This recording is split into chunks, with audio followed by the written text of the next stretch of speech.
Blizzard had announced some huge nerfs for MAUGA, and that is what we got today. He was hit hard. Let's have a look.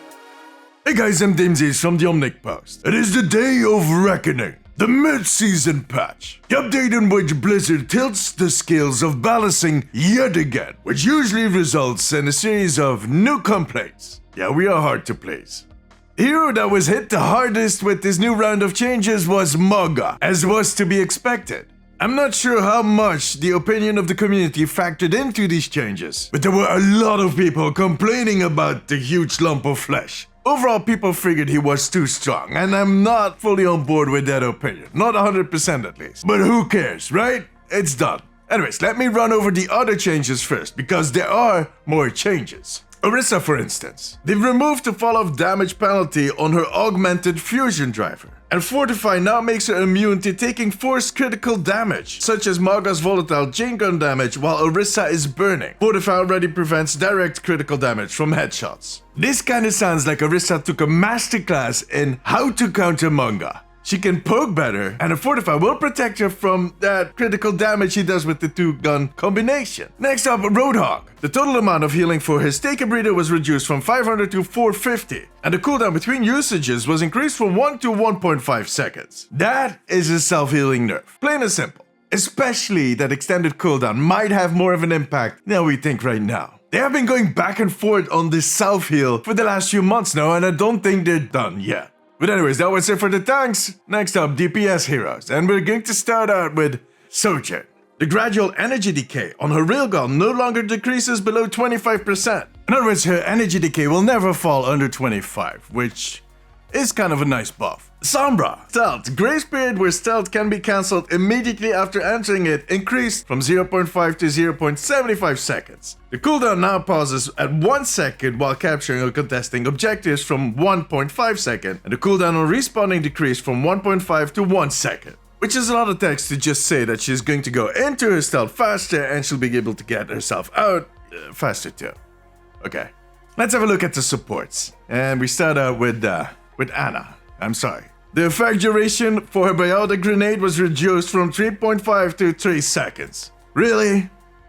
I mean, I know there's been a lot of noise about supports and Ana in particular, but I don't think this is going to make the biggest difference on targets, friendly and enemy targets, because what you want to have done within the time of that flask is already done by 3 seconds. I just think it's going to have a bit of an impact on her self-heal and her self-sustain. She's going to have a more difficult time to keep herself alive, and we know nobody else is going to do that, so...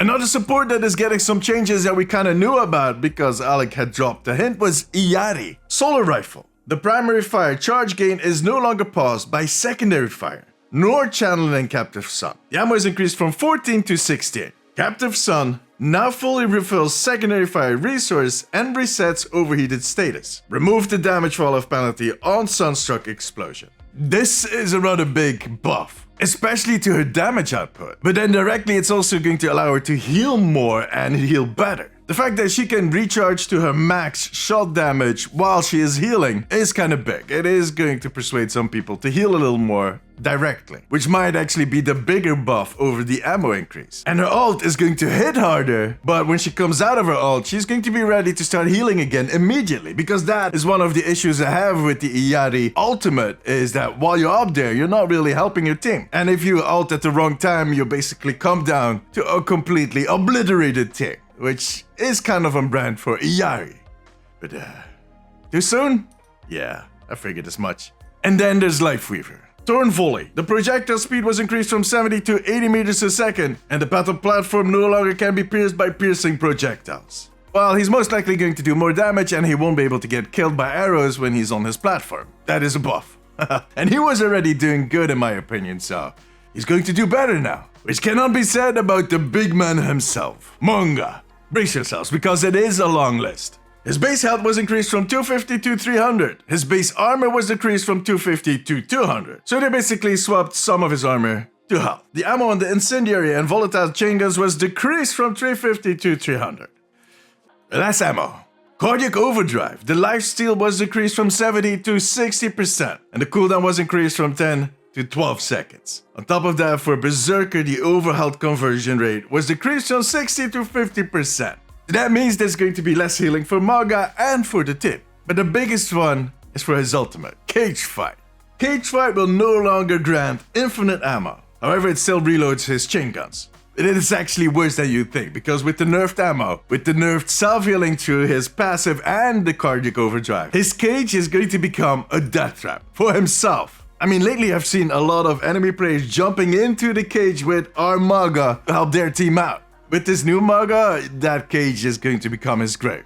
Look, I did not play MAUGA enough up till now to have a well-educated opinion on all these changes, but I do feel like it's a little much. It is going to be very hard to keep him alive. I just wonder who is going to be yelling the loudest after today. Is it going to be the people celebrating the nerf or the MAUGA mains claiming that they're uninstalling? That tanks are not fun anymore. But to be honest, we've seen this happen to a few tanks up till now. The Junker Queen, same story. And I'm starting to think that it's more of a community PR move than anything else. For MAUGA, that is. Slap him with a big nerf so people stop talking about it and stop focusing on him, because a lot of the stuff that is out there that people are claiming about him is not true. And when he's out of focus, people will take the time to start and learn them. The people that are really passionate about the hero will figure out a way, and then if needed they can bump him up progressively, slowly, steadily, which they did with some other tank heroes. At least that's what I think they're doing. We'll see.